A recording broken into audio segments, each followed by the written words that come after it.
Šiek tiek minčių apie autentiškumą.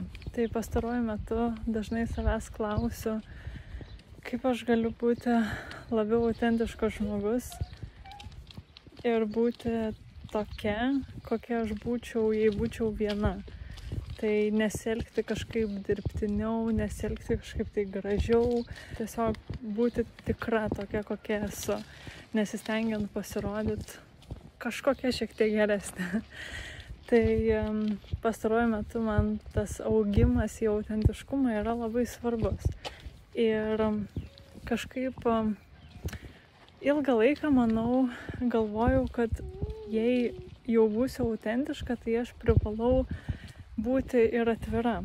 Ir kažkaip aš painiojau autentiškumą su 100% atvirumu. Ir ką neseniai suvokiau, tai kad autentiškumas nebūtinai visada reiškia 100% atvirumo. Tai 100% atvirumas reiškia, kad jeigu kažkas sunervina jūs arba mane, turėčiau pasiųsti, jeigu man tai viduje norisi. Ir čia man taip netinka, čia man tas negerai. Bet kartais tai yra sveika.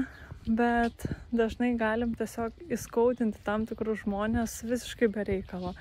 Arba galim sukurti situacijas, kurios, kitus pastatytų į labai negeras padėtis.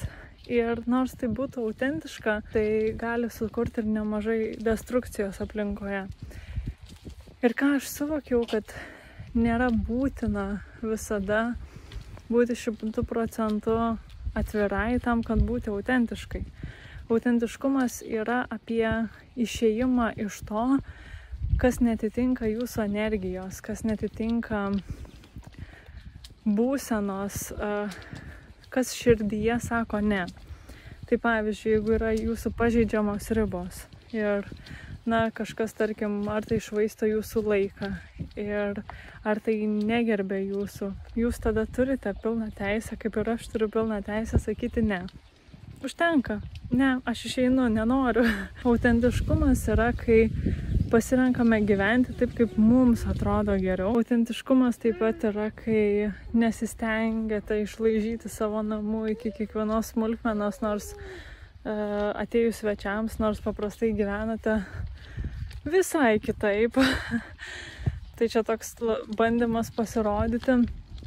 Jeigu jums patinka tvarka, tai yra vienas dalykas, bet jeigu tenai keletą daiktų šiek tiek kažkur apmėtyti ir jaučiatės labai negerai, kad čia pamatys kelis daiktus ne vietoje, tai jau nebėra autentiškumas.